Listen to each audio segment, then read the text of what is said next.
In this video, we will cover the Remote Control tab and how to convert our parameters into controllers. The Remote Control panel is very important because while playing your graphics in real time in the rundown, it is this panel that converts the parameters you want to change into controllers. Let's quickly go through this with examples. In this example, we will see how to create 3 different controllers for 3 different variable types. For example, select your logo.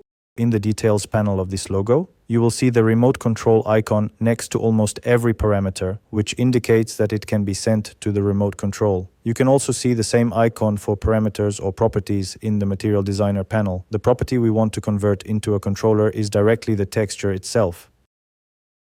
If you click on the remote control icon of this parameter and send it to the remote control, you will see that it appears in the list under the properties title in the remote control. At this stage, this property is still not a controller. For this, you need to drag this property and drop it into the controller. The moment you complete this process, a controller of type texture variable is automatically created inside the controller, and this controller gets bound with the related property via the bind behavior. You can test whether it is working or not by changing the input part of your controller. As you can see, our controllers are working without any problems. However, at this point, I would like to add that the input you use in the controller will appear as the default input in your rundown. Therefore, do not forget to check your inputs before finalizing your graphic. To define this controller better, if you wish, you can change the controller ID. The control ID you enter here will also appear inside the Lino module. For this reason, writing an ID name that defines the controller can make your work easier in complex controller lists. Otherwise, understanding which controller is connected to which actor may become difficult at first. Additionally, you can also write a description indicating its function.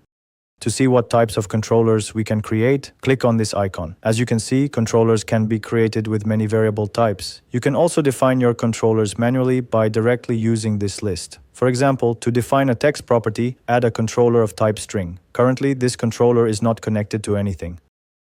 Send the text property you want to change to the remote control. This text property and the string property are still not bound to each other.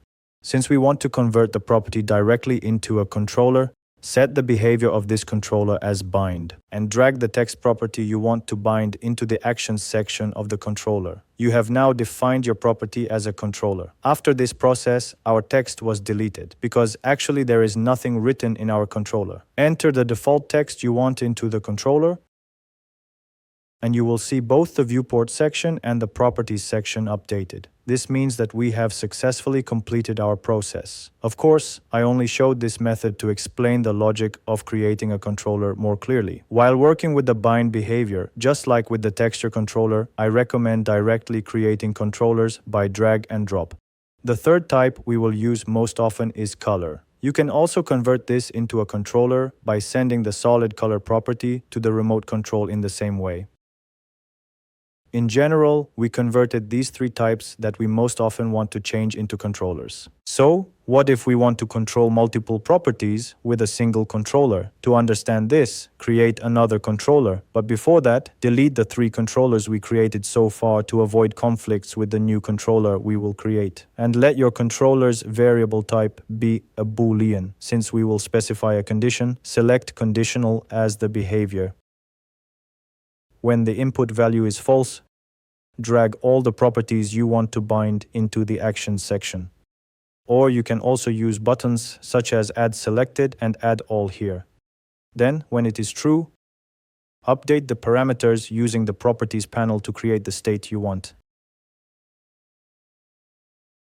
And add these 3 parameters you changed back into the action section of the Boolean. Our 2 conditional states are ready. With just 1 controller, we were able to create multiple states. At this point, I can show what happens if we have more than 2 conditions through one of our sample projects. Because if you have more than 2 conditions, you cannot use a Boolean. The FS Teams stats graphic is an example of this. On the left, you see a lot of properties. However, in fact, most of these properties are controlled by a controller named Teams, which is of type string.